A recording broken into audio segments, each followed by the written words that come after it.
강재섭 대표 최고위원을 비롯한 당직자들과 한나라당의 자랑스러운 5분의 예비 후보자들께서 입장하고 계십니다. 강원동지 여러분 모두 자리에서 일어나 큰 박수로 환영해 주시기 바랍니다. 우리의 자랑스러운 5명의 예비 후보 그리고 우리의 든든한 당원들이 함께 힘을 합친다면 우리는 반드시 정권을 찾아올 것입니다. 정권 교체의 그날까지 한마음 한길로 천지에 써서 사올 우리의 자랑스러운 당직자들과 후보들에게 힘찬 박수와 환호를 부탁드립니다.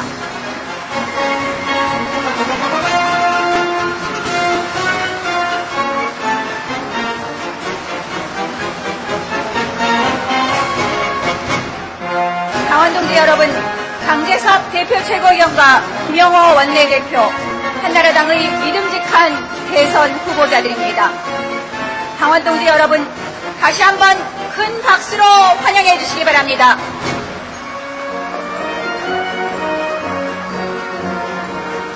정권 교체의 그날까지 우리 모두 함께 힘차게 전진합시다.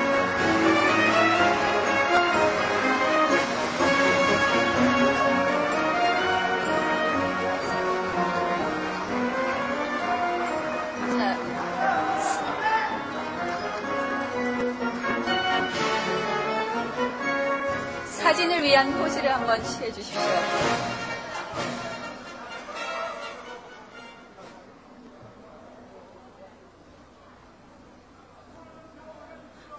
손을 한번 들어 올려주시기 바랍니다.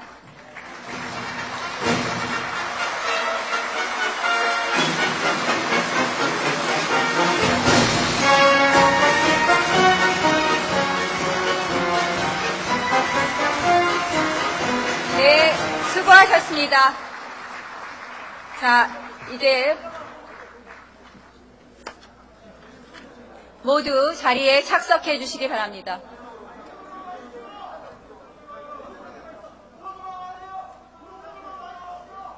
자, 그러면 모두 자리에 착석해 주시기 바랍니다. 언론인 여러분들도 협조해 주시기 바랍니다.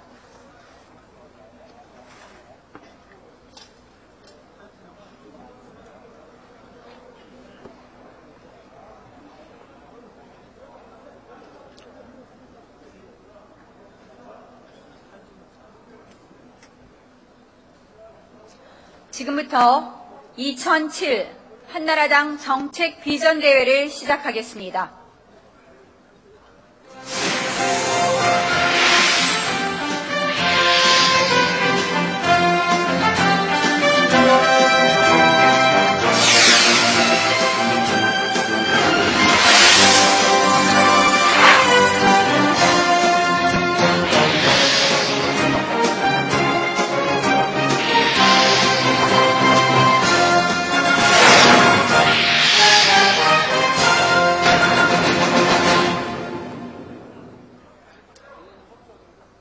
언론인 여러분들의 협조를 부탁드립니다. 자, 먼저 국민의례가 있겠습니다. 모두 일어나셔서 단상의 국기를 향해 주시기 바랍니다.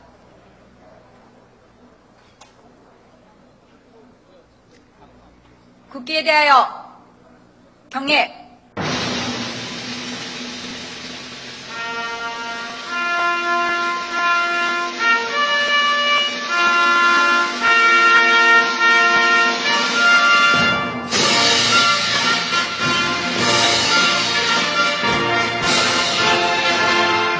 나는 자랑스런 태극기 앞에 조국과 민족의 무궁한 영광을 위하여 몸과 마음을 바쳐 충성을 다할 것을 굳게 다짐합니다.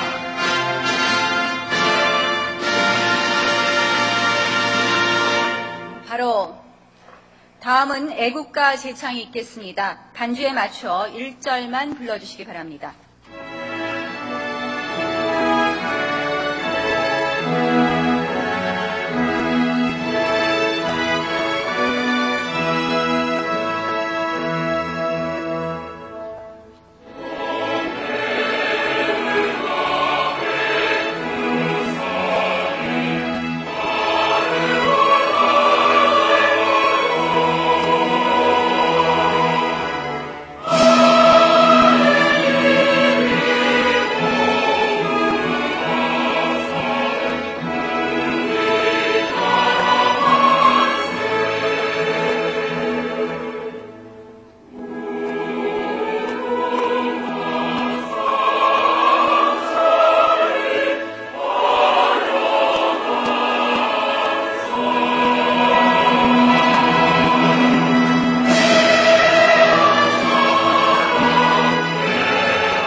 다음은 순국선열 5.18 민주화 영령 그리고 순직 당원에 대한 묵념이 있겠습니다.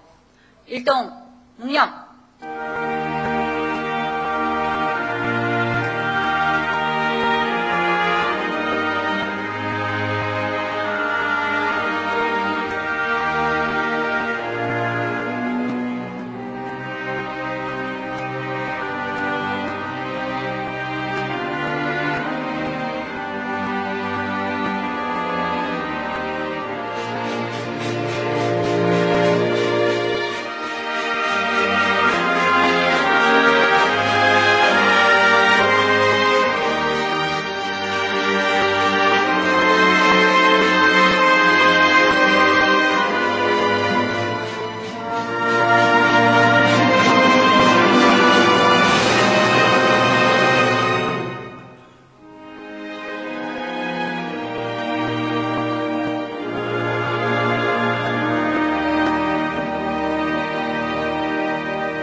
바로 모두 자리에 앉아주시기 바랍니다.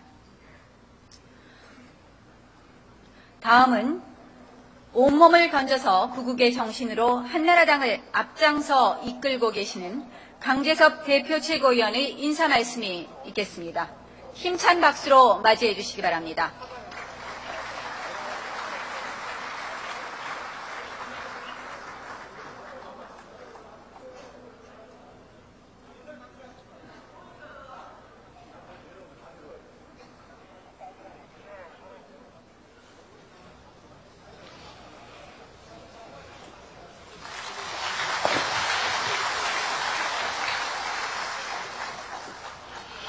반갑습니다. 지금 우리는 정당 사상 최초 또 여야 구분 없이 최초, 역사 이래 최초로 정책 경선의 현장을 보게 될 것입니다. 정당의 역사 또 민주주의의 역사를 오늘 다시 쓰게 되었습니다. 호남 없이는 대한민국이 없다는 말이 있습니다만 양무 정책, 시무 정권, 정책이 없는 정당은 정권을 잡을 수가 없습니다. 정책 없이 정권 없습니다. 판사는 판결로 말하고 교수는 논문으로 말합니다만 정당은 정책으로 말을 해야 되겠습니다. 오늘은 경제정책에 관해서 우리가 온 국민들께 비전을 제시하는 한나라당의 모습을 과시하는 그런 날이 되겠습니다. 여러분들께서는 우리 한나라당이 국민을 잘 살게 하는 정책 비전을 제시하고 앞으로 정책 경쟁을 해서 우리가 집권하겠다는 의지를 분명히 가질 수 있도록 오늘 나온 여러 후보들에게 큰 박수를 보내주실 것을 부탁드립니다.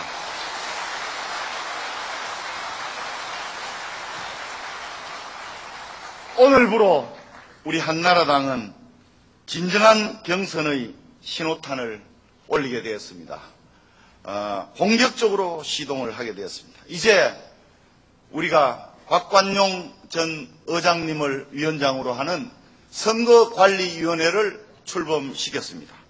또 오늘 이 광주를 시발점으로 해서 이제 정책 검증을 우리는 하게 되었습니다.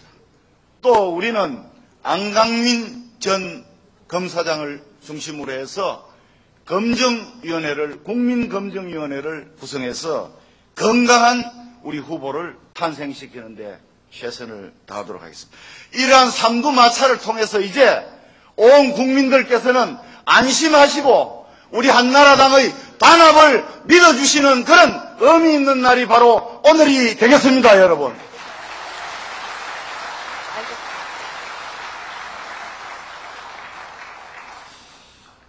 우리 한나라당을 사랑해 주시는 국민 여러분, 또 이제 용서와 화해의 정으로 마음을 열어주시는 우리 호남인 여러분, 그리고 어려운 여건 속에서 호남을 굳건하게 지켜주신, 당을 지켜주신 호남의 우리 한나라당 당원 동지 여러분, 우리 광주를 시작으로 해서 이제 지역 감정이 없는 나라, 화해와 통합의 나라를 여는 우리 대장정에 나가기를 여러분과 함께 진심으로 기원드립니다. 그리고 이 자리에 참석해 주신 동지 여러분께 진심으로 호소를 드립니다. 오늘 이 장소는 많은 언론이 관심을 가지고 지금 중계방송을 온 국민께 하고 계시는 자리입니다.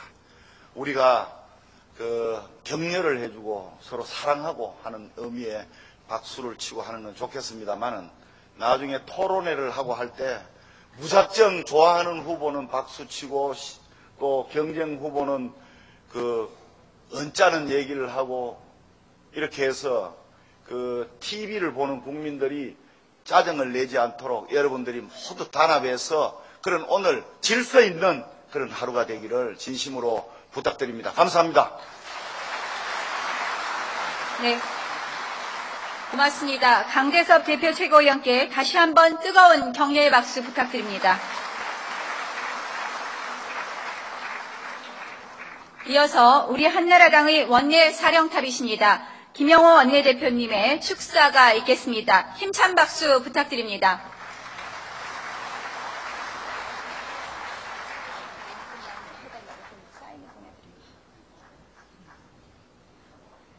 반갑습니다.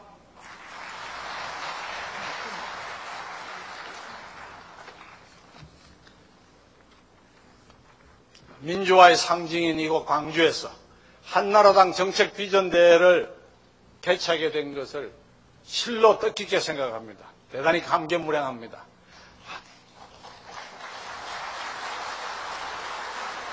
한나라당 정책 비전대회, 이것은 우리 한나라당이 국민과 함께 정책 큰 마당을 이루는 것입니다. 오늘부터 우리의 자랑스러운 후보들은 그러나 길고도 어려운 험한 길에 접어들었습니다. 한나라당은 국민을 위해서 우리 후보들을 내세웠습니다. 오늘 이 정책 비전대회를 통해서 열띤 토론과 치열한 논쟁을 해 주실 것을 부탁을 드립니다. 그러나 품격 있는 토론을 통해서 국민들의 마음을 사로잡아 주시기를 바랍니다. 한나라당은 이제 지역 감정에 호소하는 그런 정책을 쓰지 않을 것입니다. 세대 간이나 계층 간의 갈등을 부추기는 그런 정책 쓰지 않을 것입니다. 섣부른 이념 대결을 조장하거나 조성하지도 않을 것입니다. 오직 정책으로 승부하는 정책 정당의 진면목을 보이도록 하겠습니다, 여러분. 우리 한나라당의 이 자랑스러운 준비된 후보들은 준비된 정당 한나라당을 통해서 준비된 정책 정당의 진면목을 보이도록 하겠습니다. 지난 5년 동안 이곳 광주 전남을 비롯해서 고난과 고통을 참고 온 대한민국 국민들에게 한나라당은 정책 정당을 통해서 꿈과 희망을 실현시키도록 노력하겠습니다. 그 시발점에 들어섰습니다. 저는 이 감개무량한 이 시발점의 테이프를 끄는 우리의 자랑스러운 5 후보들에게 큰 박수를 보내주실 것을 부탁드리면서 제 인사를 마치겠습니다. 감사합니다. 고맙습니다. 당원 여러분, 김영호 원내대표께 다시 한번 우렁찬 박수 부탁드립니다. 네, 다음은 오늘 대회를 준비해 오신 분입니다. 이주영 정책위 의장이 한나라당의 경제정책 기조를 발표하도록 하겠습니다. 시간 관계상 1분 안으로 줄여주실 것을 부탁드립니다. 힘찬 박수 부탁드립니다. 예, 한나라당의 경제정책 선진국 진입 전략을 말씀드리겠습니다. 목표는 따뜻한 서민경제를 이룩하고 세계를 향한 무한 도전의 발판을 마련하는 것입니다. 지금 한국 경제는 3대 위기에 처해 있습니다. 지금 뒤에 나온 바와 같습니다. 10년의 좌파 정책으로 인해서 우리 경제는 6가지 문제를 가지게 되었습니다. 그래서 한나라당의 경제 비전은 서민 경제 제일주의를 원칙으로 글로벌 성장 동력을 창출하고자 하는 것입니다. 이를 통해서 잃어버린 10년을 되찾고 동북아 중심권 국가를 건설하겠습니다. 다음 한나라당이 집권하면 좋아지는 미래의 모습 7가지를 말씀드리겠습니다. 첫째로 7% 경제 성장을 이루고 그 혜택이 서민들에게 돌아가게 하겠습니다. 두 번째로 서민 생활비를 대폭 줄여드리겠습니다. 세 번째로 갖고 싶은 일자리 300만 개를 창출하겠습니다. 네 번째로 창의적인 신지식 산업 중심으로 새로운 글로벌 성장 동력을 확보하겠습니다. 다섯 번째로 농촌을 고부가 신산업이 들어찬 꿈의 농촌으로 만들겠습니다. 여섯째로 내 집 마련의 꿈을 이루어드리겠습니다. 마지막으로 한국을 동북아 경제권 중심으로 만들겠습니다. 이러한 노력들을 통해서 경제 성장률은 7%로 높이고 GDP 규모는 세계 10위권 내로 진입시켜서 서민들이 따뜻하게 잘 살 수 있는 선진국 경제를 만들겠습니다. 앞으로 한나라당 정책위는 오늘 토론에서 제시되는 좋은 정책 비전들을 수용해서 국민들 앞에 내놓고자 합니다. 오늘 수준 높은 토론을 기대합니다. 감사합니다. 네, 고맙습니다. 한나라당은 이제 정책정당, 수권정당으로서 자부심을 안고 국민 속으로 나아가 국민과 하나가 되고자 합니다. 오늘 정책토론회를 시작하기에 앞서 먼저 각계각층의 국민들의 소리를 듣도록 하겠습니다.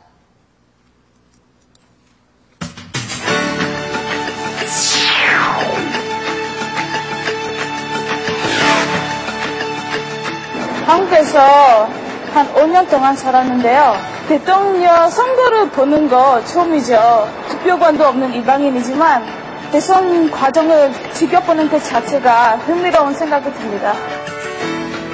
그렇다면 한국 사람들이 이번 선거에서 원하는 것이 뭘까요?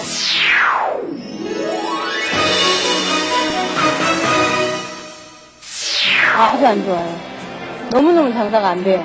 폐업하다 할 정도로 심각할 정도로 안 좋죠? 개우만 먹고 살아 그냥. 안 되죠. 옛날에는 진짜 장사 잘 됐지. 근데 지금은 옛날에 딱 3분의 1이라고 하죠. 원자재 값 상승이 너무나 많이 올라갔습니다. 그러다 보니까 생산도 지금 못 버티고 있는 상태인데 FTA가 발생이 돼가지고 우리 농민들이 더 지금 어렵고 더 힘들게 지금 만들어가고 있습니다.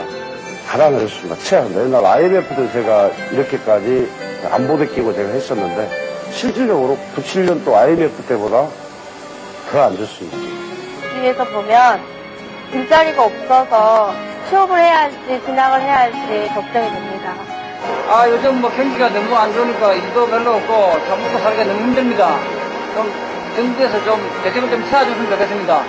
공공요금이라든가 모든 게 세금이라든가 올라가는데 오히려 경기는 악화되니까 언제나 경기가 풀릴지 참 걱정되기도 하고 불안하기도 하고. 우리 같은 서민들은 도대체 어떻게 내 집 마련의 꿈을 이룰 수 있는지 대책 없이 올라가는 부동산 때문에 너무너무 답답하고 한숨밖에 안 나오는 그런 시점입니다. 예전에는 그래도 어떤 일을 해도 남는 게 좀 많이 있었어요, 사실. 이제 어떤 세금적인 부담, 그런 부담도 상당히 커지다 보니까 그런 어떤 이런 영세한 어떤 입장에서 일을 하는 게 사실 날로 힘들어가는 게 현실이에요. 유류세가 너무 인상되는 그런 요인에서 수입이 지금 벼랑까지 와 있는데도 정부에서는 아무런 대책이 없다는 점을 지적하고 있습니다. 물가가 너무 많이 올라서 전에는 15,000원 가져오면 푸짐했거든요. 근데 요즘은 저 15,000원 가져오면 살 게 없어요. 그래서 굉장히 어렵습니다. 어느 나라 대선이든 국민들의 마음을 읽어 얼마만큼 좋은 정책을 내놓느냐가 중요한 것이 아닐까요?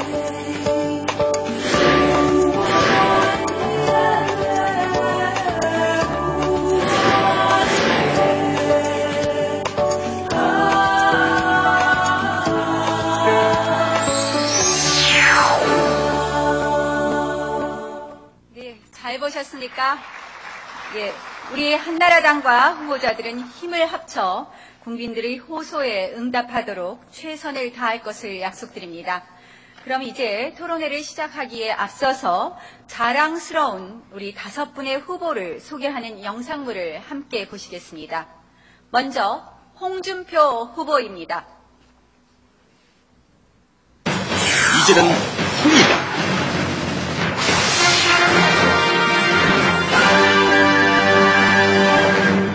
단 한 사람, 홍준표는 선진강국 대한민국을 건설할 단 한 사람입니다.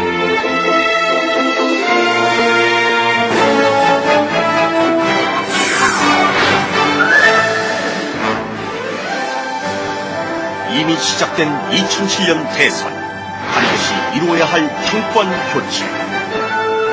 정의와 뜨거운 열정으로 살아온 모래시계 검사 홍준표. 정치에 입문한 지 12년. 한 점 부끄럼 없이 당당하게 걸어온 무결점 정신 홍준표가 당원 동지 여러분과 국민의 마음을 받들어 정권을 교체하고 조국의 새로운 미래를 열겠습니다.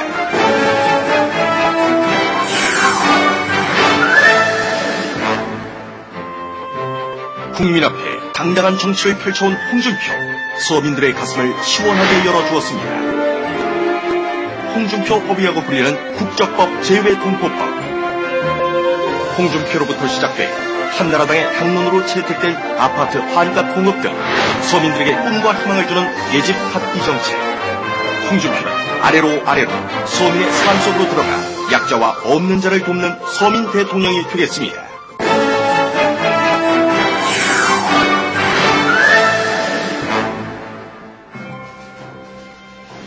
당원과 국민들 모두 현재의 분열 상황을 걱정하고 있습니다. 이 홍준표가 전면에 나서야 한다는 겁니다, 여러분. 지금부터입니다. 대선 승리를 위해서 한나라당은 하나가 되어야 합니다. 홍준표는 경선 후에도 한나라당을 하나가 되게 할 것입니다. 한나라당을 위한 12년, 저격수란 별칭을 들으면서도 위기 때마다 한나라당을 지켜왔습니다. 이제 홍준표가 한나라당 파업을 이뤄내고 대선에서 승리해 선진강국의 새 시대를 열겠습니다. 존경하는 당원동지 여러분, 뺏긴 정권을 반드시 찾아오겠습니다. 금년 연말에 한나라당이 대선 승리를 할 수 있도록 전력을 다하겠습니다. 서민 대통령이 되겠습니다. 홍준표를 믿어주시기 바랍니다.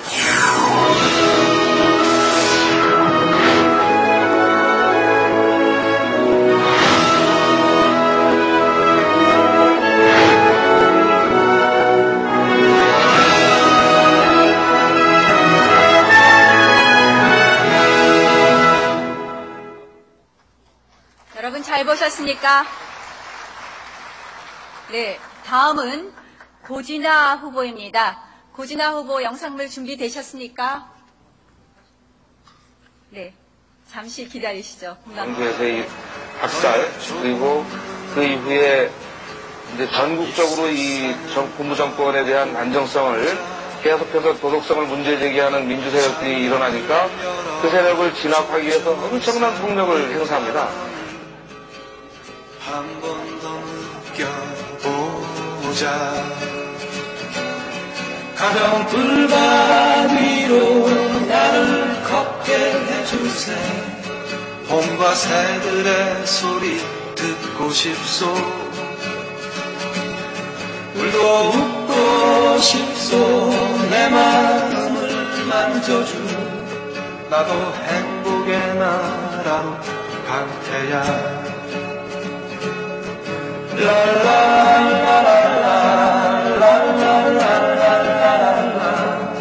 나도 행복의 나라로.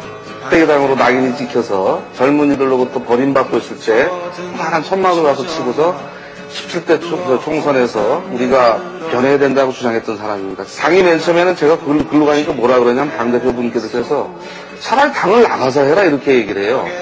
그런데 내중에는 어떻게 되냐면 박근혜 대표까지 다 따라와가지고 그 당시에 당대표 경선이 있었는데 경선자 5명이 다 왔어요, 거기로. 앞으로 여러분들이 하자는 대로 하겠습니다. 당을 혁신하겠습니다. 이렇게 한단 말이죠. 나는 살게 아니라고 해서 의원들을 모아놓고 홍보를 이런 말을 하면 안 되고 이렇게 해야 된다고 이런 식의 그 자리에 가버리면 국민적으로 있는데 그런 말씀 하시면 안 됩니다. 네, 지금 오셨습니까? 바로 걸어서서 말씀하세요. 이겨 춤을 추겠네. 나도 행복의 나라로 갈 테야.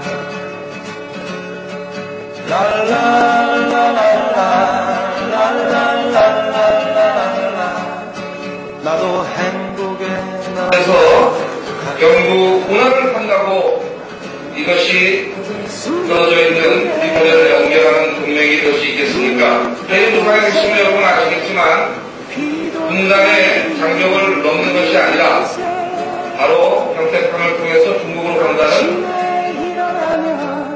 자신 느낄 수 없이 밤과 낮 구별 없이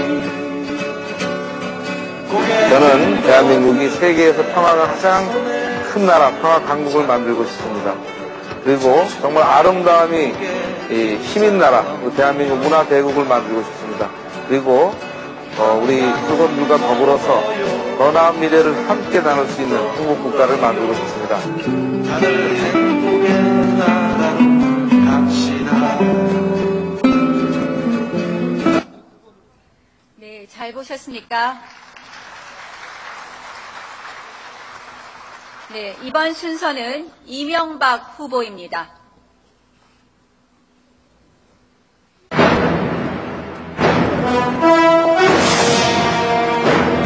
우리 사회가 너무 정치 논리에 끌려다니기 때문에 경제 논리가 지배하는 사회로 가야죠.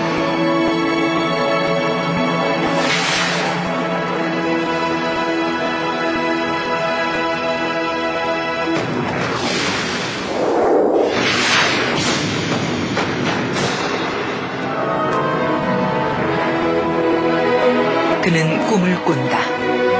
국민이 잘 사는 나라. 꿈은 누구나 꾸지만 꿈을 실천하는 사람은 드물다. 약속은 누구나 하지만 지키는 사람은 많지 않다. 이명박은 공약을 지켰다.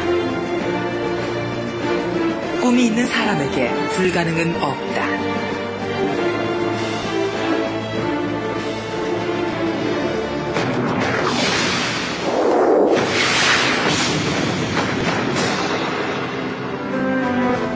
새벽시장 쓰레기를 치우며 학교를 마쳤다.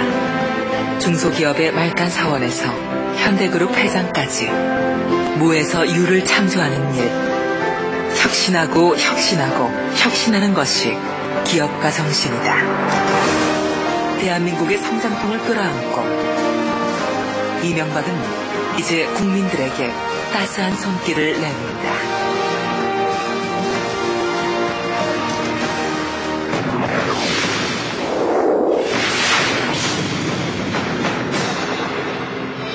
강한 나라를 위해 그는 고민하고 있다.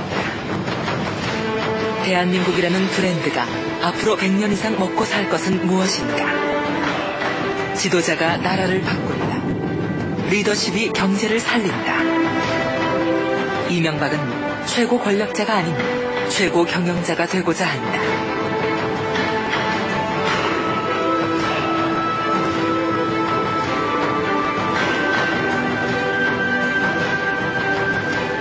대한민국에 필요한 것은 창조적인 리더십이다. 한반도의 모든 물길이 하나로 이어질 것이다. 세계 최고의 과학자들이 한국에서 일할 것이다.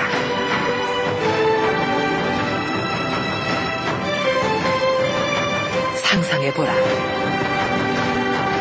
세계 7대 강국 대한민국 국민들의 모습을.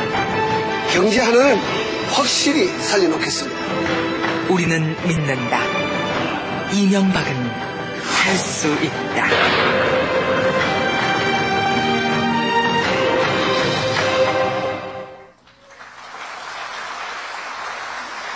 네, 잘 보셨습니까? 이제 이번에는 원희룡 후보입니다.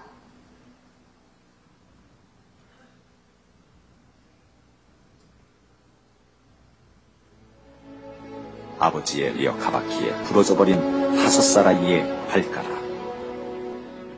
아직도 하늘을 향해 솟아있는 발가락에 가슴 아파하시는 부모님을 위해 그는 정상인에게도 버거운 마라톤을 합니다. 학력고사 전국 수석과 서울대 수석 입학. 그 모든 명예와 특권을 뿌리치고 공장 말단 생산직원이 된 24살의 젊은이가 있었습니다. 그가 선택한 것은 캠퍼스에 갇힌 공부벌레가 아닌 소외받는 생산 현장의 노동자들을 위한 헌신이었습니다. 36의 나이에 정치 입문, 국회의원 재선, 한나라당 최연소 최고위원, 2004년 다보스 포럼 선정 영 글로벌 리더. 화려한 정치 이력에도 불구하고 당내 소장파로서 쉽지 않은 길을 가고 있지만 건전한 보수 세력이 중심을 이루는 한나라당, 약자의 눈물을 닦아줄 수 있는 한나라당, 그런 한나라당의 변화와 개혁을 위한 그의 소신은 꺾이지 않을 것입니다. 혼자서라도 하겠습니다. 저는 반다체로 갑니다. 쓰나미로 폐허가 된 인도네시아로 떠난 대한민국의 한 국회의원이 있었습니다. 사방에서 가지 않는 것이 좋겠다고 했지만 한 사람을 돕는다는 것은 우산을 들어주는 것이 아니라 함께 길을 막고 걸어가는 것이라는 신념을 지키기 위해 비행기에 오른 그를 기억합니다. 아픔을 함께 나눌 수 있는 따뜻한 가슴. 약자의 눈으로 세상을 바라볼 수 있는 용기. 이 땅의 서민들과 함께 흘릴 수 있는 눈물. 당당한 대한민국. 함께 잘 사는 사회. 그가 당신과 함께 열어갑니다.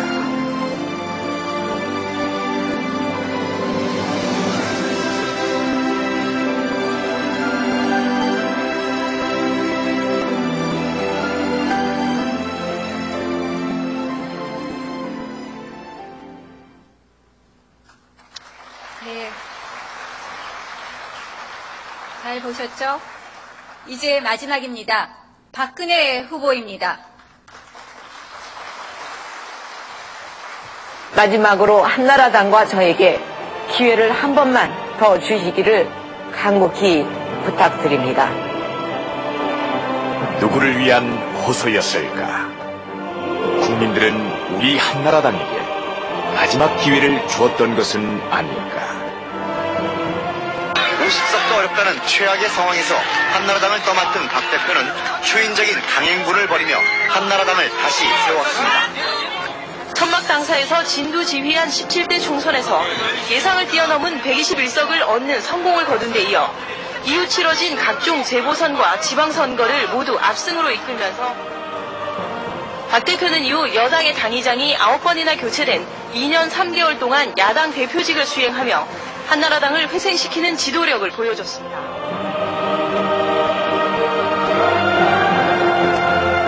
오늘 우리는 다시 한자리에 모였다. 한나라당은 이제 기회를 준 국민들께 보답해야 한다. 마지막으로 믿어준 국민들께 진 빚을 갚아야 한다.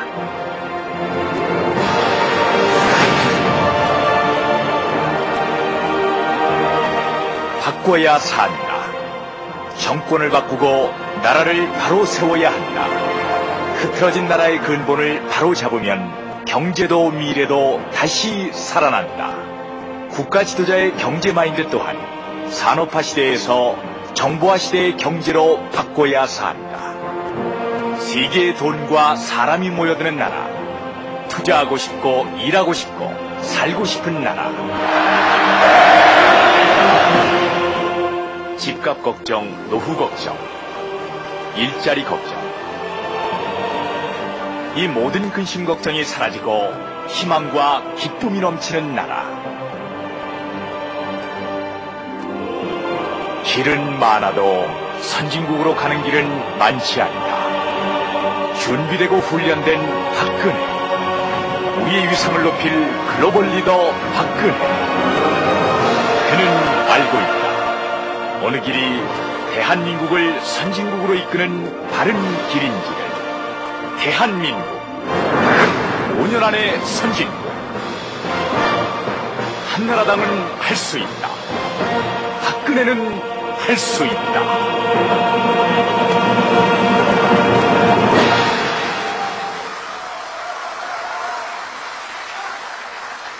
네, 이제 5분 후보의 영상물을 모두 보았습니다. 토론회를 시작하기에 앞서 후보들의 공정경선, 정책경선, 상생경선 서약식을 갖도록 하겠습니다. 5분의 후보와 강재섭 대표 최고위원 그리고 박관용 경선관리위원장께서는 단상 위로 올라와 주시기 바랍니다.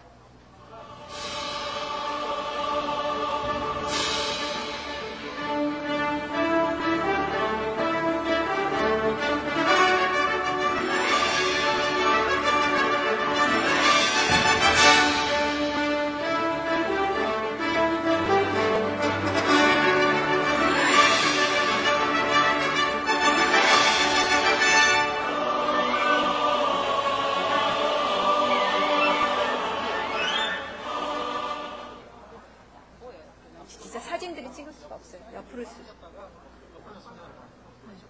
아니, 가운데 두 분이 쓰시고. 자, 후보들께서는 오른손을 들어주시기 바랍니다. 후보들께서는 오른손을 들어주시기 바랍니다.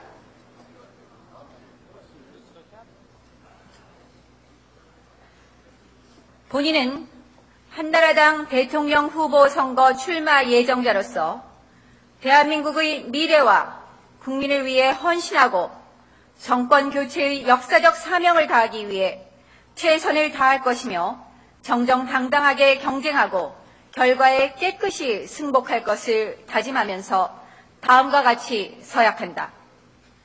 하나, 한나라당 대통령 후보 선거 출마 예정자로서 명예와 품위를 지키고 선거 과정에서 당원 당규와 각종 선거 규칙을 철저히 준수할 것을 다짐한다.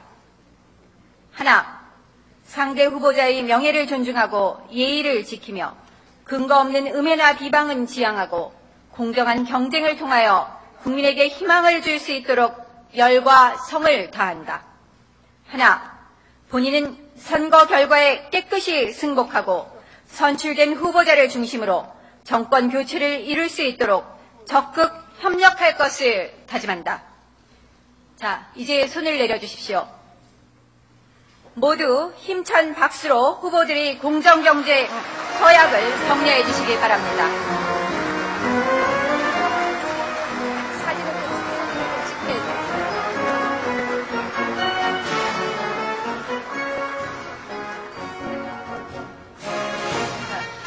5분 후보와 대표 최고위원과 박관영 의장께서는 사진을 위해서 한번 잠시 포즈를 취해 주십시오.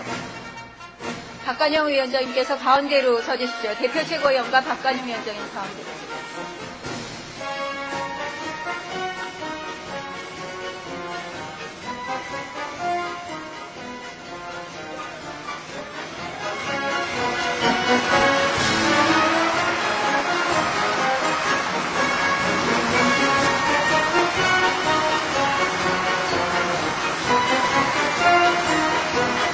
예, 손을 내려주십시오.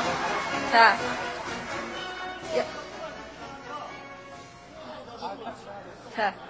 이제 토론회가 TV로 생중계로 시작될 예정입니다. 토론회 진행을 위해서 사전 협의된 언론 관계자 외에는 모두 자리를 정리해 주시기 바랍니다.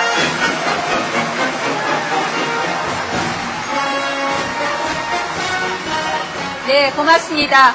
모두 자리에 착석해 주시고 언론 관계자 여러분들께서는 협조해 주시기 바랍니다. 지금부터 토론회를 시작하도록 하겠습니다. 토론회 중에는 일체의 박수나 특정 후보에 대한 연호나 야유를 하지 마실 것을 다시 한번 당부드립니다. 오늘 토론회 사회를 맡아 진행하게 될 우리 엄길청 교수님을 소개합니다. 힘찬 박수로 맞이해 주십시오.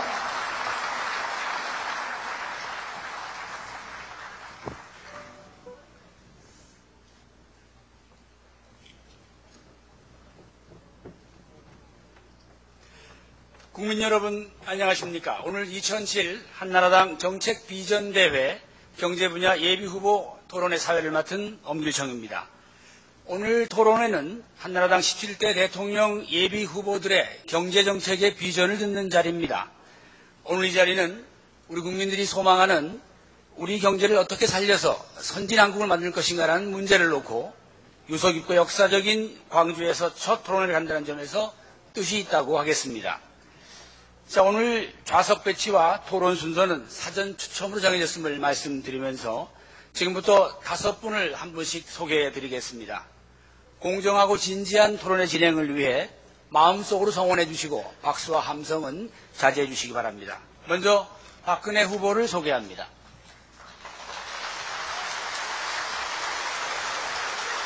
다음 고진화 후보를 소개하겠습니다.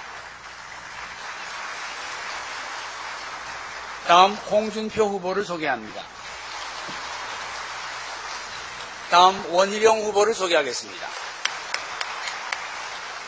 다음 이명박 후보를 소개합니다. 네, 오늘 토론의 의제와 진행에 대해서 간단히 말씀드리겠습니다.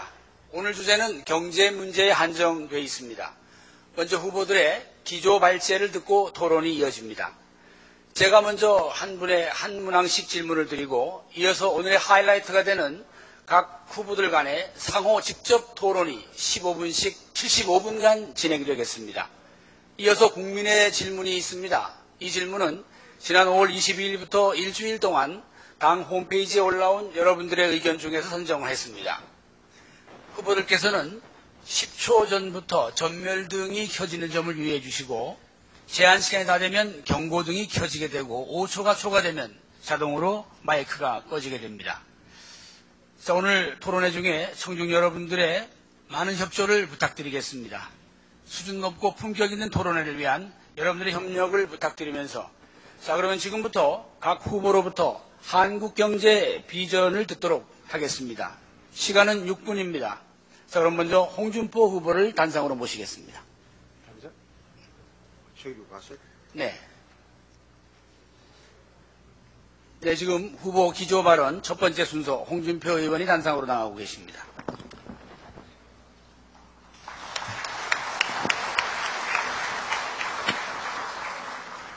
존경하는 국민 여러분, 사랑하는 한나라당 당원 동지 여러분, 경제는 좋아진다고 하는데 국민 피부에 와닿는 최강 경제는 아직도 밑바닥입니다.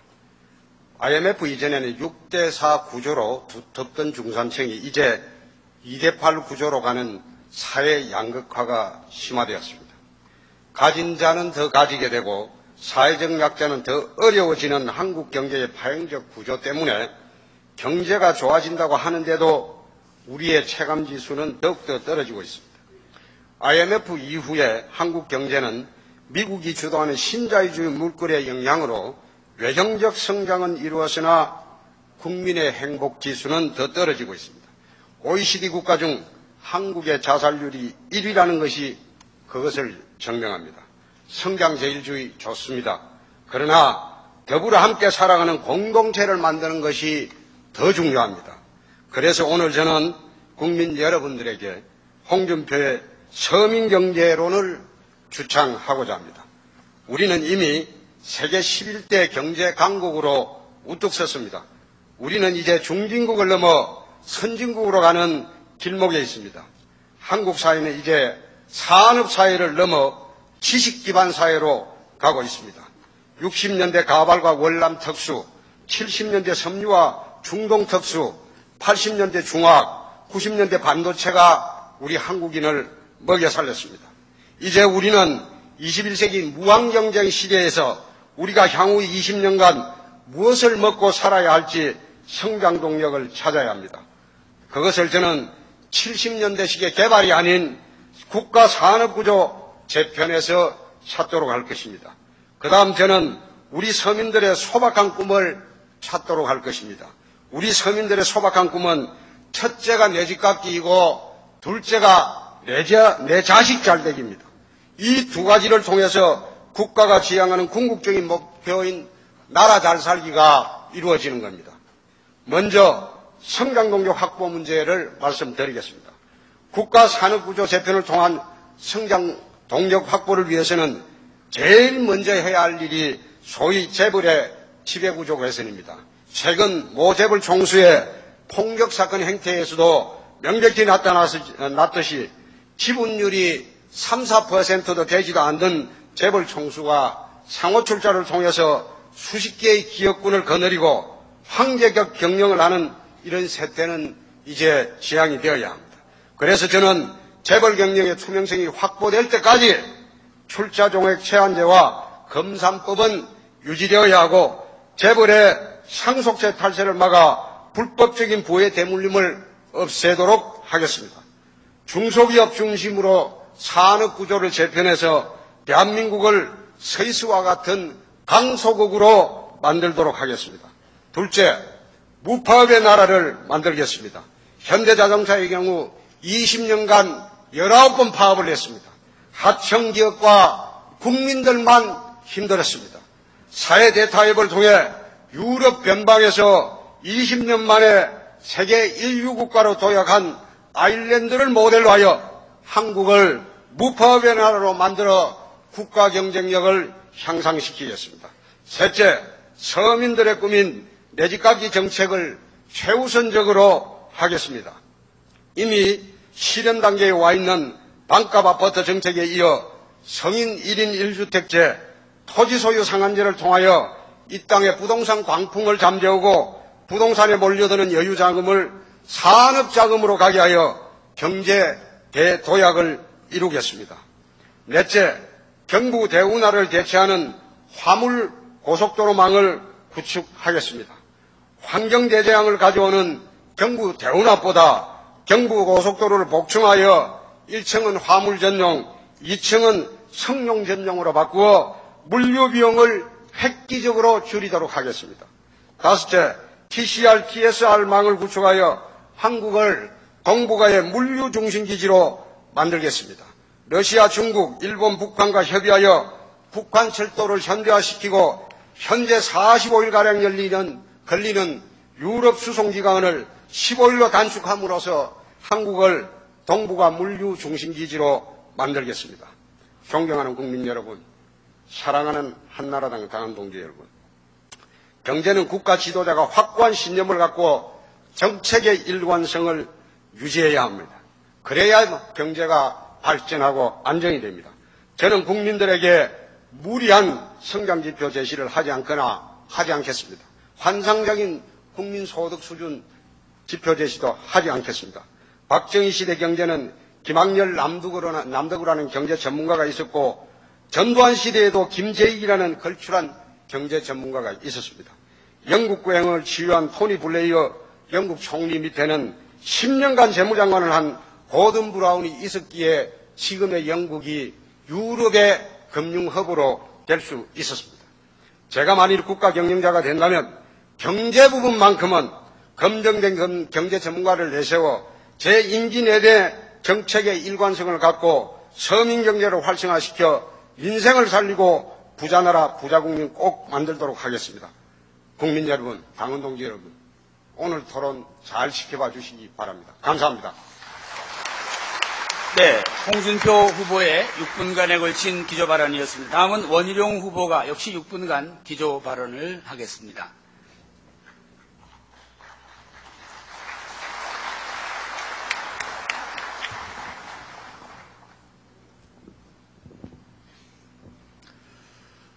사랑하는 국민 여러분, 그리고 한나라당 당원 동지 여러분, 오늘 저는 이곳 민주의 성지 광주에 벅찬 사명감을 안고 섰습니다.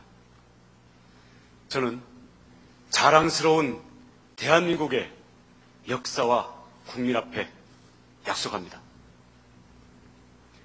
모든 사람에게 기회가 골고루 주어지고 열심히 일한 만큼 보상받는 공정한 사회를 만들겠습니다.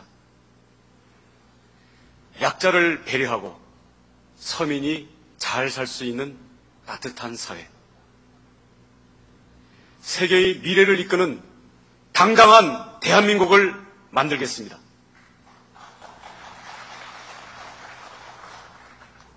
존경하는 국민 여러분, 저는 이 약속을 지키기 위해 무엇보다도 먼저 4천만 중산층 시대를 선언합니다. IMF로 무너진 중산층을 다시 살리겠습니다. 이를 위해서 직장인들의 월급에 붙는 근로소득세를 폐지해서 여러분들께 돌려드리겠습니다. 신용불량자와 영세민이 다시 일어설 수 있도록 재활 시스템을 만들겠습니다. 여기에 필요한 공적 자금을 조성하겠습니다. 그리고 우리 서민들의 평생의 염원인 내 집 마련을 위해 1가구 1주택 정책을 강력히 시행하겠습니다. 앞으로 지어지는 계획 신도시는 공공주택 위주로 건설하겠습니다. 다음으로 9988 중소기업의 르네상스 시대를 열겠습니다. 우리 전체 기업의 99% 그리고 일자리의 88%가 중소기업입니다. 인류 중소기업이 없이는 인류 대기업도 없습니다. 중소기업청을 중소기업부로 승격시켜서 현장에서 필요로 하는 실질적인 도움을 체계적으로 주겠습니다.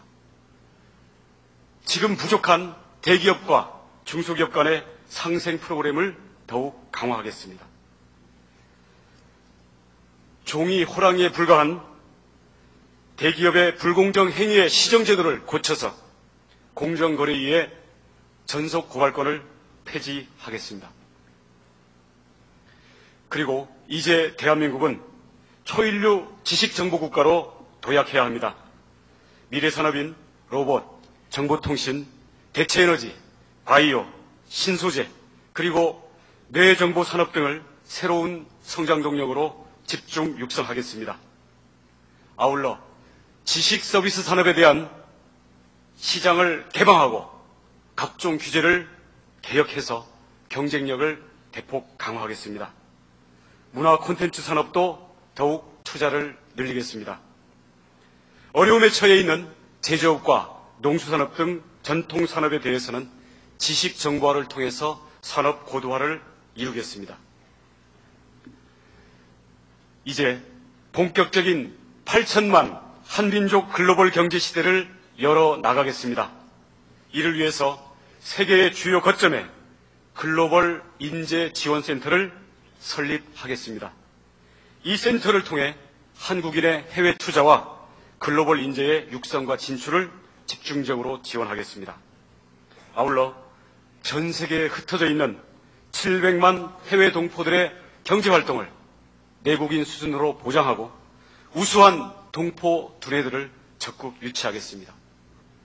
다가오는 통일시대를 앞당기기 위해서 현재의 개성공단뿐만 아니라 한민족 경제협력특구를 더욱 확대해 나가겠습니다. 위대한 대한민국 국민 여러분, 그리고 자랑스러운 한나라당 당원동지 여러분, 얇아진 지갑 때문에 장보기가 두려운 주부들, 4.5정 5.6도라는 말에 익숙해져 버린 어깨쳐진 가장들, 저임금과 고용 불안에 씨름하고 있는 비정규직 근로자들, 학업을 마치고도 갈 곳이 없는 우리 청년들, 바로 지금 이 순간 바쁜 화요일 오후에 일상도 모두 멈추고 텔레비전 앞에서 희망이라는 한 단어에 목말라 하시는 모든 분들을 생각하면 가슴이 참으로 아픕니다. 서민들을 먼저 생각하겠습니다. 중소기업을 먼저 살리겠습니다. 저 원희룡이 한나라당과 함께 하겠습니다. 당당한 대한민국, 함께 잘 사는 국민들을 그리며 최선을 다해 달려가겠습니다. 여러분께서 함께 해 주십시오. 희망과 미래를 만듭시다. 감사합니다. 네, 원희룡 후보의 기조 발언이었습니다. 다시 한번 말씀드리겠습니다. 차분하고 내실 있는 토론회를 위해서 발언 중에는 박수를 삼가해 주시기 바랍니다. 자, 이번에 이명박 후보 연단으로 초대해서 6분간 기조 발언 듣겠습니다.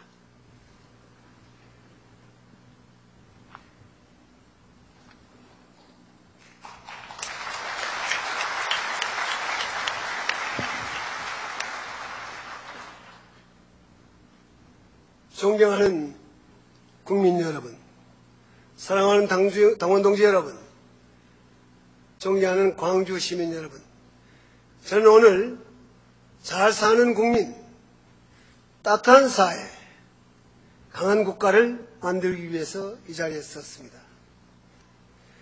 요즘 대학을 졸업한 젊은이들은 이력서를 무려 100장이나 써도 취업하기가 하늘의 별 따기라고 합니다.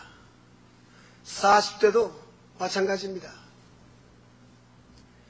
경제가 어려우면 서민이 먼저 더 어려워집니다. 오죽했으면 식당 주인들이 솥단지를 저렇게 던지겠습니까? 이것이 오늘의 현실입니다. 대기업들은 투자할 곳을 찾지 못해서 300조 가까운 돈을 보관하고 있습니다. 이런 일은 전에는 결코 없었습니다. 어떤 기업은 20년간 한 해를 빼고 매년 화합을 했습니다. 이런 나라에 어떤 외국 기업이 투자하겠습니까? 지난 10년간 늘어난 것은 가계부채입니다.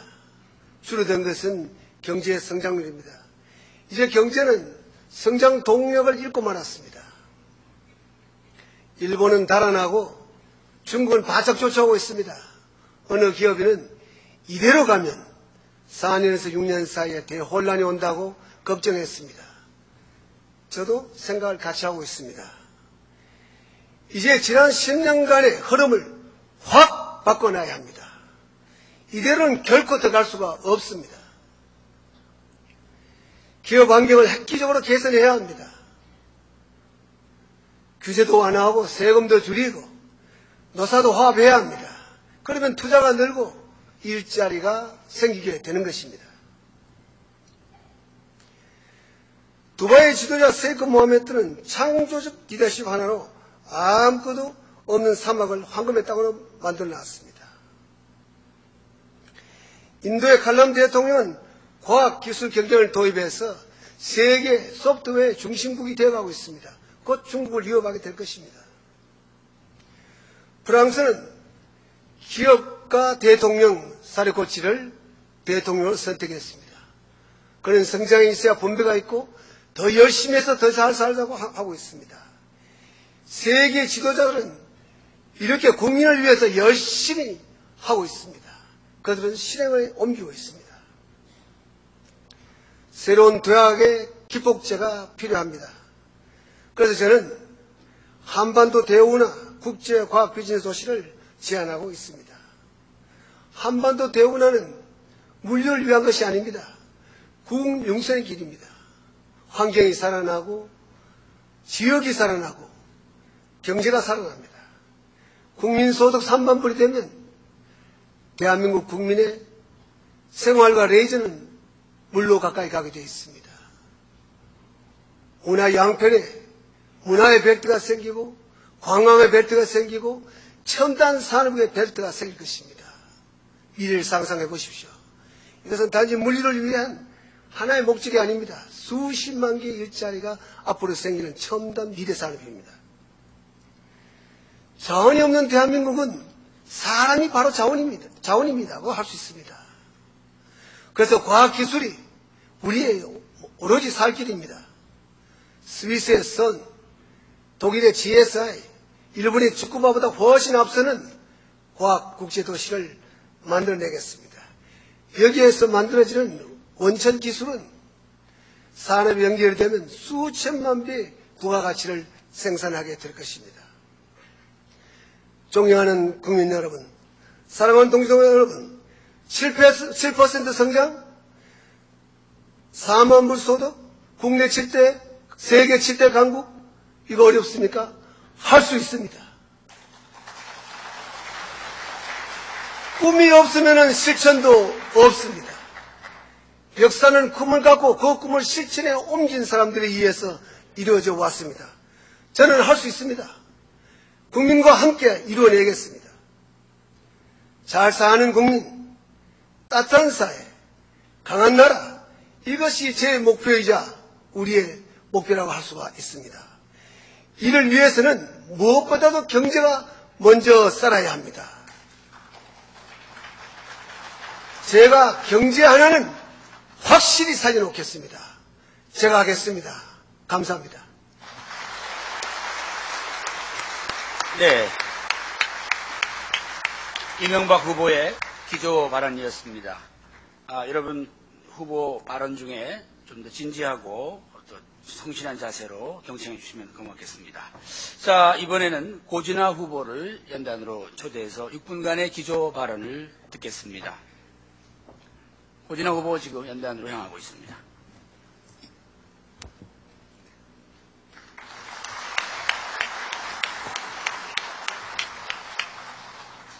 네, 오늘 존경하는 광주 시민 여러분, 이렇게 자리를 가득 메워주셔서 대단히 감사드립니다.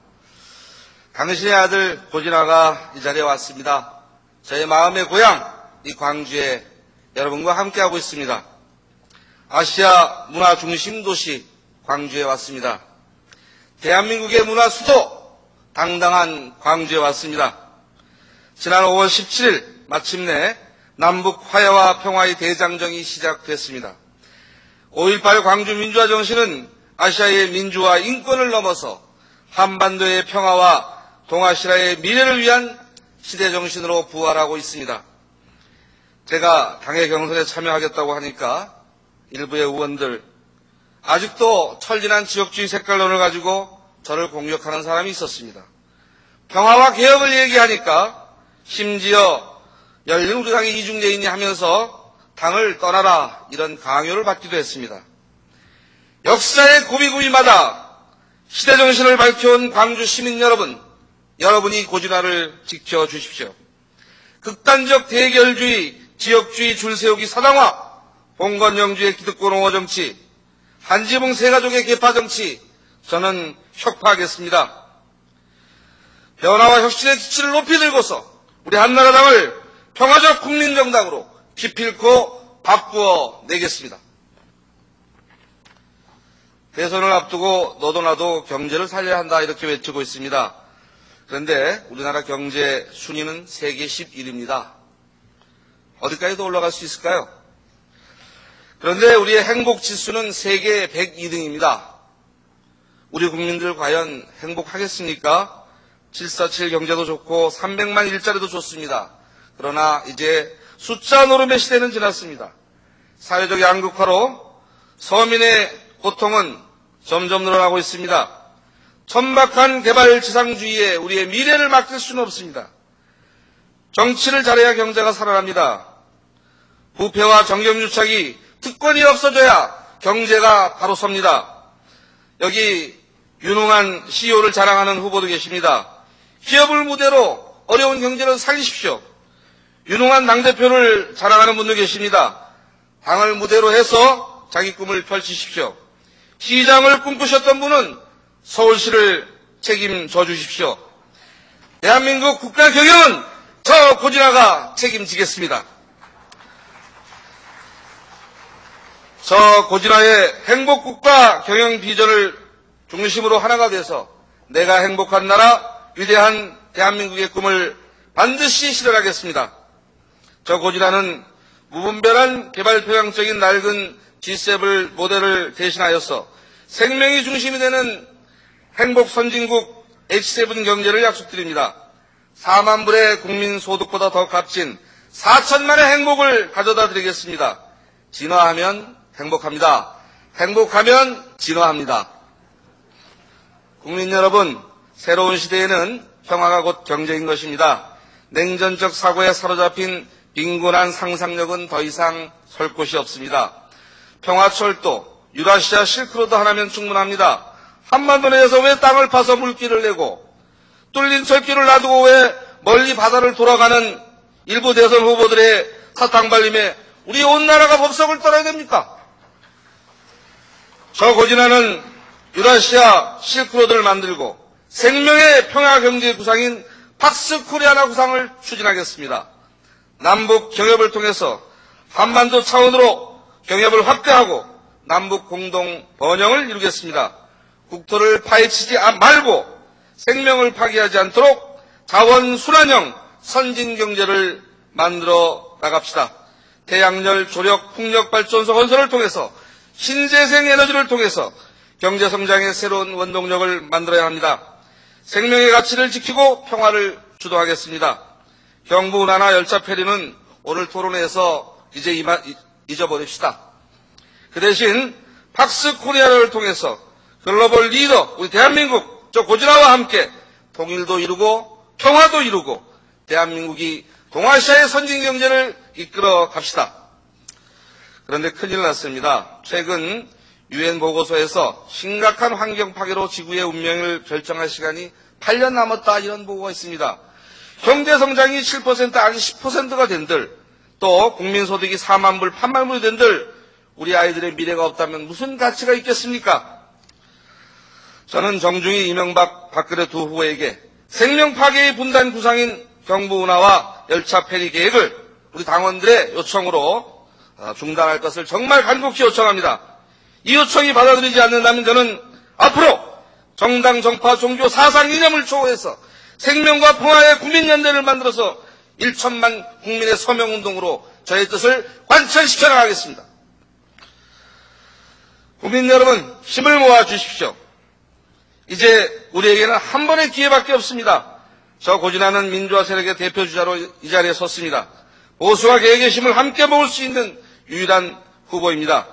국민 대통합과 국민 대연합 정부를 통해서 우리 국민의 에너지를 하나로 모을 수 있는 유일한 후보입니다. 한나라당의 승기를 안겨줄 수 있는 유일한 후보 고진화, 대한민국 그 이름에 희망이 있습니다. 감사합니다. 네, 고진화 후보의 기조 발언이었습니다. 이제 기조 발언 마지막 순서입니다. 박근혜 후보의 6분간 기조 발언이 이어지겠습니다. 박근혜 후보 지금 연단으로 향하고 있습니다.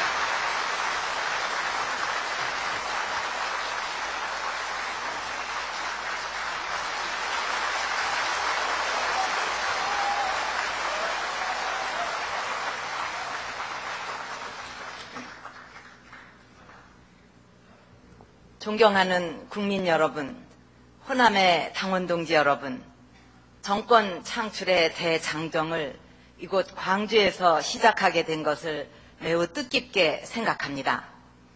우리 경제 어떻게 살릴 것인가? 저는 이렇게 생각합니다. 바꿔야 산다. 우리 경제의 체질을 근본적으로 바꿔야 살 수가 있습니다.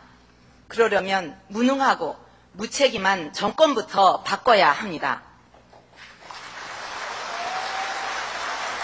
지도자의 국가 간과 시장 경제에 대한 확고한 신념이 있어야 되고 외교 안보를 튼튼히 하고 국민의 힘을 하나로 모아야만 경제도 살 수가 있습니다. 크기만 하고 무능한 정부, 불법 파업과 집단 이기주의, 기업은 규제로 묶이고 국민의 마음은 갈라져 있는 것, 이것이 바로 우리 경제의 큰 병인 것입니다. 저 박근혜는 이 병을 고치는데 저의 모든 것을 다 바치겠습니다. 저는 3가지 정책을 반드시 추진하겠습니다. 첫째, 줄푸세 정책으로 우리 경제를 확실히 살려놓겠습니다. 줄푸세는 줄이고 풀고 세우자입니다. 세금과 정부 규모는 줄이겠습니다. 불합리한 규제는 과감히 풀겠습니다. 법 질서와 원칙은 바로 세우겠습니다. 저는 정부부터 개혁하겠습니다. 방만한 조직을 확 줄이고 기능을 민간과 지방에 대폭 이양해서 미래형 서비스 정부를 만들겠습니다. 일자리를 만드는 것은 기업입니다.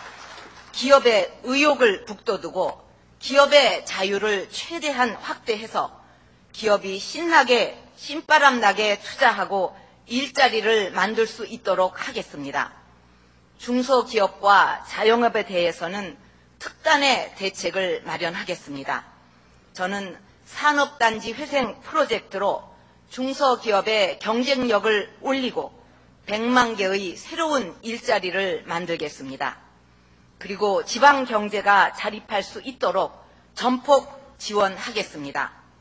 이곳 호남의 수건사업인 새만금 사업, 여수 박람회, 제2프로젝트, 광주 문화중심도시 같은 사업이 꼭 성공할 수 있도록 뒷받침할 것입니다. 둘째, 21세기의 신성장 동력을 적극 키워서 희망찬 미래를 열겠습니다. 이제는 산업화 사회에서 지식기반 사회로 바뀌고 있습니다. 21세기 경쟁에서 우리가 이기는 길은 사람입니다. 선진국들은 진작부터 교육과 과학기술에 국가의 사활을 걸고 있습니다.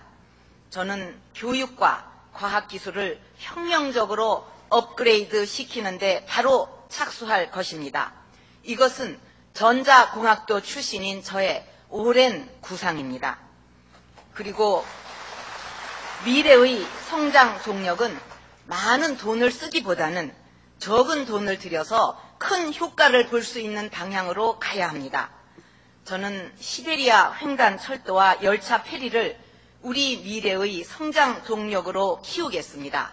그래서 자자손손 후세들이 먹고 살 수 있는 든든한 기반을 만들겠습니다. 셋째, 국민의 생활비 부담을 확 덜어드리는 민생경제 정책을 펴겠습니다. 지금 핸드폰 요금, 사교육비와 기름값 이런 것 때문에 대다수의 국민들이 고통을 받고 있습니다. 통신요금은 규제를 풀고 경쟁을 도입하면 30% 이상 낮출 수가 있습니다. 유류세와 교육 사교육비, 보육비, 노인 의료비 등 생활비의 거품을 빼기 위한 정책을 강력히 펴서 생활비 고통을 덜어드리겠습니다. 이렇게 줄푸세 정책과 신성장 동력 그리고 생활비 거품 빼기 정책을 일관되게 추진을 하면 우리 경제도 살리고 민생도 편안하게 할 수 있습니다. 7% 경제 성장과 5년간 일자리 300만 개를 더 만들고 5년 뒤에는 1인당 국민소득 3만 달러 시대를 열 수 있습니다. 5년 안에 선진국 진입이 가능해질 것입니다. 존경하는 국민 여러분, 당원 동지 여러분, 약속과 신뢰 그리고 원칙은 저 박근혜의 정치 생명입니다. 3년 전 신안에 왔을 때 목포와 신안을 잇는 앞해대교 건설을 도와달라는 여러분의 말씀을 듣고 저는 서울로 올라가 챙기고 또 챙겨서 예산을 따냈습니다. 저는 국민과 당원 여러분께 드린 약속은 반드시 실천할 것입니다.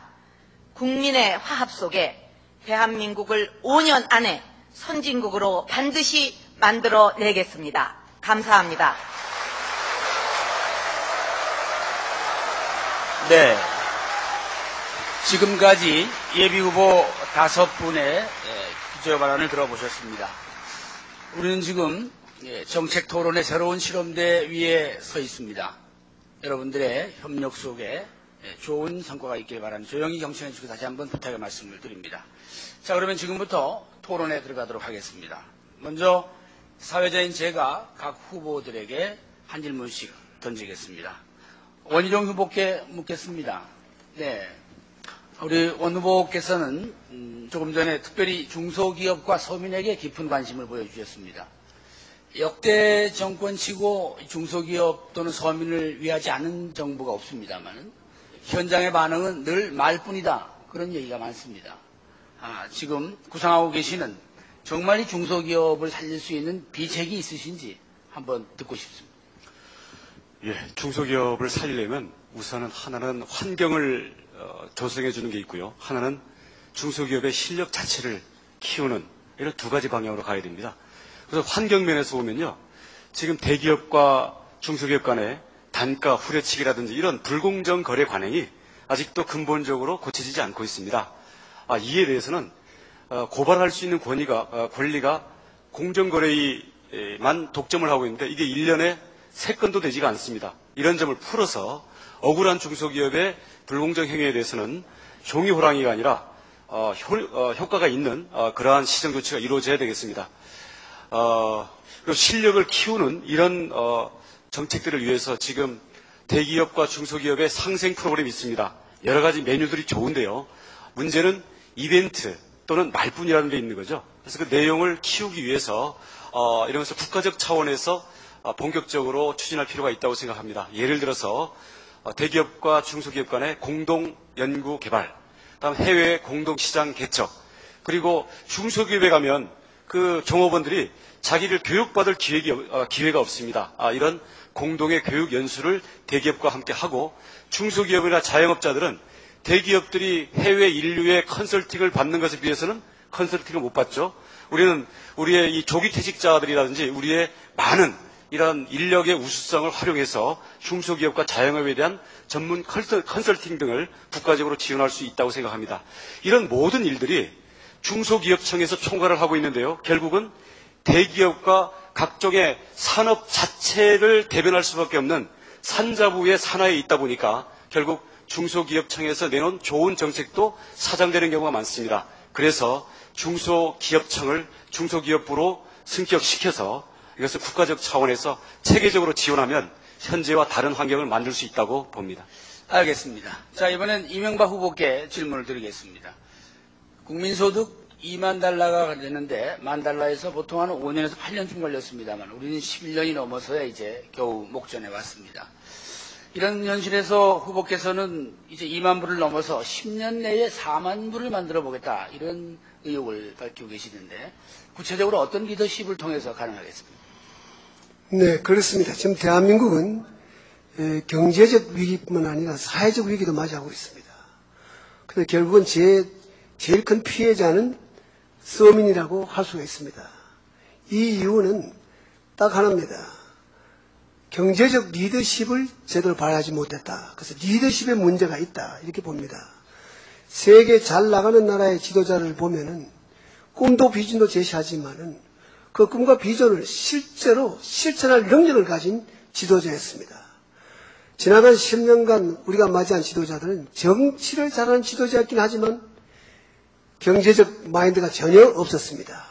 세계 추세는 변했습니다. 그래서 저는 평소에 늘 창조적 리더십을 이야기를 하고 있습니다. 그것은 비전을 제시하고 그걸 실행할 능력이 있어야 하고 그 실행하기 위한 사회적 통합을 이룰 수 있는 지도자가 필요하다, 저는 이렇게 생각을 하고, 저는 서울시장 재임 시에 1,000만 시민에게 늘 비전을 제시했습니다.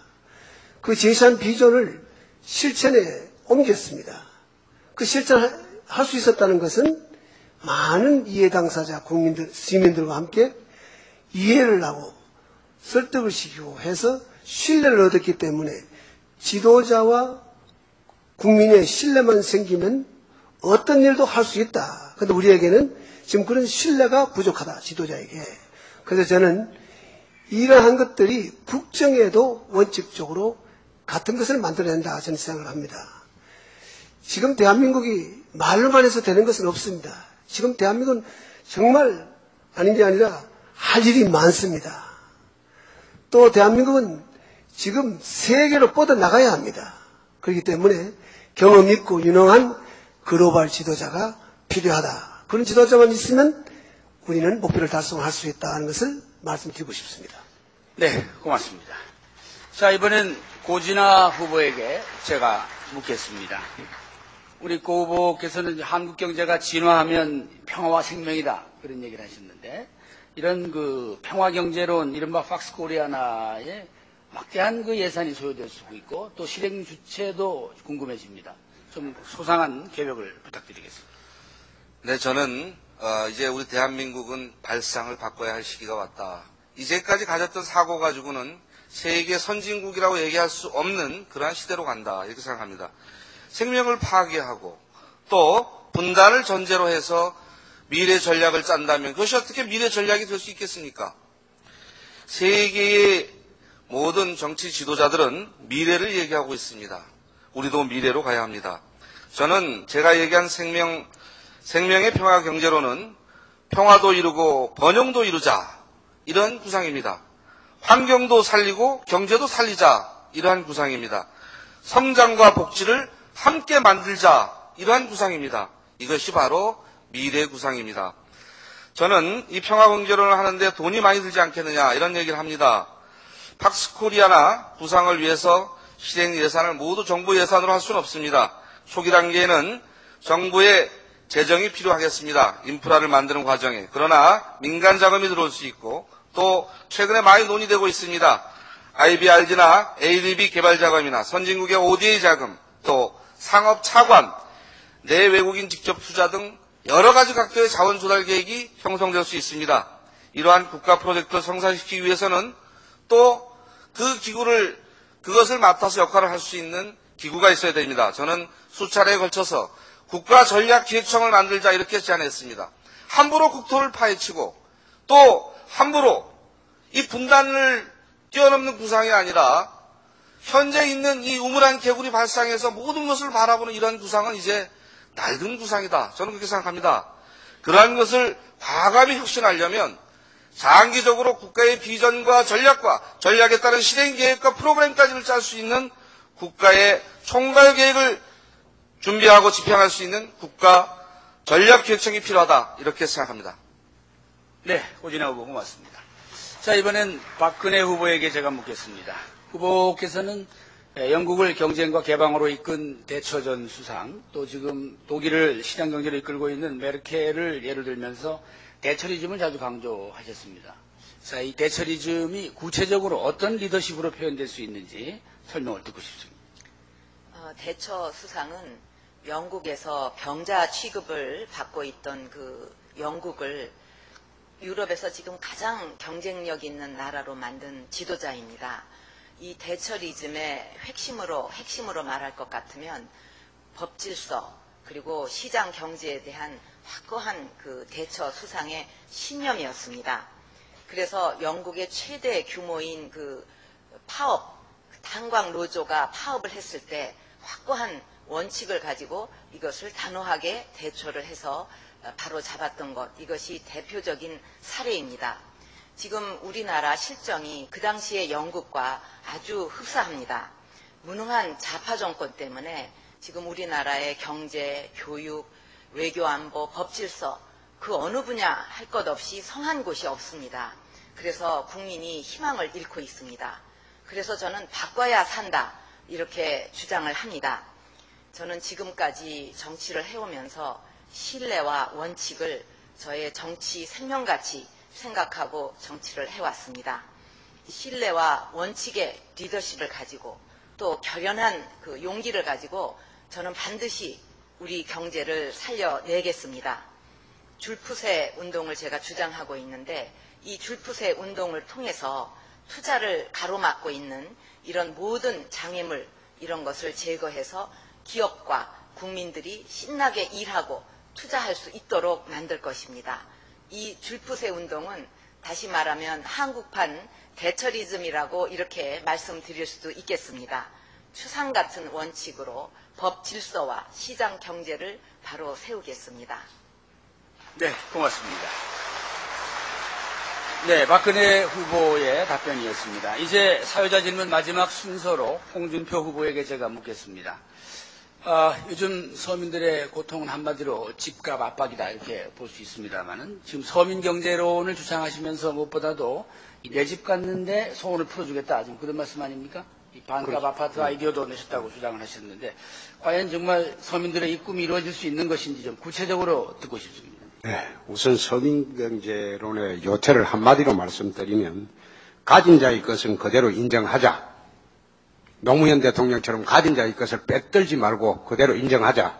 그러나 가지지 못한 자, 없는 자에게 새로운 기회를 주는, 새로운 기회를 더 많이 주는 그런 경제정책을 펴자. 그게 제가 말씀드린 서민경제론의 요체입니다.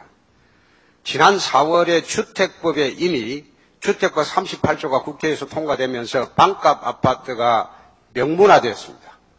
금년 10월에 정부에서 이제 시범 사업을 합니다. 그리고 제가 낸 특별조치법은 6월에 여와 합의 처리를 하기로 지금 이야기가 되어 있습니다. 제가 반값 아파트뿐만 아니라 성인 1인 1주택 제도, 토지 소유 상한제를 이래 이제 정책으로 내거니까 민노당 아니냐, 그리고 좌파 아니냐, 이런 얘기를 하는 분들이 많습니다. 그런데 여러분들이 지금 잊고 계시는 게 92년도에 노태우 정부 당시에 부동산 투기가 굉장히 심했습니다. 부동산 투기가 굉장히 심해가지고 그 당시에 부동산 투기를 잡기 위해서 택지 개발 상한제를, 택지 소유 상한제를 두었습니다. 이 법이 됐습니다. 그리고 토지 초과 이득세법을 도입을 했고, 그 다음 개발이익 환수에 관한 법을 도입했는데, 이때 택지개발 소유재 상한제가 이게 위헌 판결이 났습니다. 200평 이상은 못 가지게 강제를 했기 때문입니다. 제가 제기하는 토지 소유 상한제는 위헌 요소를 피하고 그야말로 부동산에 돈 몰리는 걸 막기 위해서입니다. 한국처럼 4,500억 이상 되는 400조, 500조 이상 돈이 산업자금으로 흘러가야지 부동산으로 흘러가는 것은 잘못된 겁니다. 그리고 제가 내는 이 정책들은 노태우 정부의 정책을 위헌 요소를 피하는 그런 모델, 한나라당 정책이라는 걸 제가 재산 말씀드립니다. 네. 자, 지금까지 이렇게 5 후보의 사회자 질문에 대한 답변이 있었습니다. 이제부터 하이라이트로 들어갑니다. 다시 한번 여러분들에게 말씀드리겠습니다. 조용히 경청하셔서 성숙한 상호 토론에 협력을 해주시기 바랍니다. 각 후보에게는 10분간의 시간이 주어집니다. 네, 나중에 5분간의 지정 토론이 있습니다만은 1, 2차 토론을 통해서 2분 이상에게 꼭 좀 질문해 주실 것을 당부의 말씀을 드리고 대신 자율적으로 질의 대상자를 지정하셔도 좋습니다. 역시 질문과 답변은 2분 내로 제한하고 앞에 있는 시간을 잘 참고해 주시기 바랍니다. 자, 그럼 먼저 이명박 후보에게 마이크를 넘기겠습니다. 먼저 우리 박 대표에게 먼저 묻겠습니다.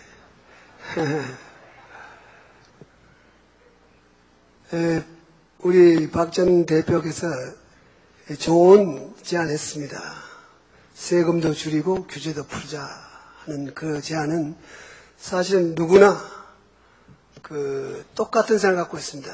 저도 기업에 있을 때도 그렇고 지금 정치하는 입장에서도 그렇고 대한민국 규제가 너무 많다. 또 법인 세율도 선진국은 점점 줄여가는 입장이다. 감세에 대한 그 정치를 쓰고 있죠. 그래서 저는 전적으로 동의를 합니다. 또 아마 여기 있는 후보들도 다 아마 동의를 할 것이고 역대 대통령 선거에서도 이것은 누구나 다 주장했던 겁니다. 근데 막상 집권하고 나면은 쓰일 돈이 너무 많습니다. 세출이 너무 많으니까 세율을 줄이지 아마 못하는 것 같습니다. 그래서 제가 지금 서울시장을 하면서 제가 여러 가지 예산의 낭비를 줄여봤습니다. 낭비성 예산을 줄이고 잘못된 것을 고쳐내고 불필요한 것을 줄이고 이렇게 했더니 1년에 예산을 약 한 11% 정도 줄일 수가 있었습니다. 그래서 1년에 제가 5조 빚을 3조 갚고 2조를 남기고 나왔습니다. 이게 역사상 처음이라고 저는 생각을 하는데 대한민국 예산도 줄일 수 있다. 저는 이렇게 생각합니다. 그래서 지금 문제는 감세만 하는 것도 중요하지만은 우리가 중요한 세출을 줄이는 것도 매우 중요하다. 지나간 10년간의 정권은 너무 낭비성 예산이다. 또 인기적, 정치적 예산을 했다. 이렇게 하고 보기 때문에 우리 박근혜 전 대표께서는 세출에 대한, 세출을 줄이기 위한 특별한 방안이 있는지 말씀해 주시면 좋을 것 같습니다. 지금 우리 한나라당에서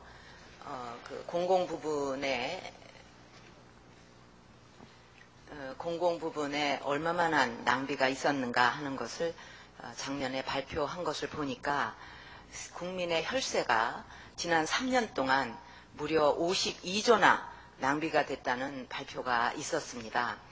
또 감사원에서 이 중복 사업이라든가 이런 걸로 지적한 것만 해도 26조나 됩니다. 그러면 그 26조를 여기에 포함시키지 않더라도 26조 정도의 그 국민의 혈세가 낭비되었다는 것을 의미합니다. 그래서 제가 항상 그 줄푸세 운동으로 주장을 하듯이 우리 방만한 정부 그 규모 이것을 줄이게 되면은 26조에 달하는 이 세금을 3년 동안 26조가 되는데 줄일 수가 있습니다. 그럼 매년 한 9조 정도의 우리 혈세를 아낄 수가 있다 이렇게 생각을 합니다.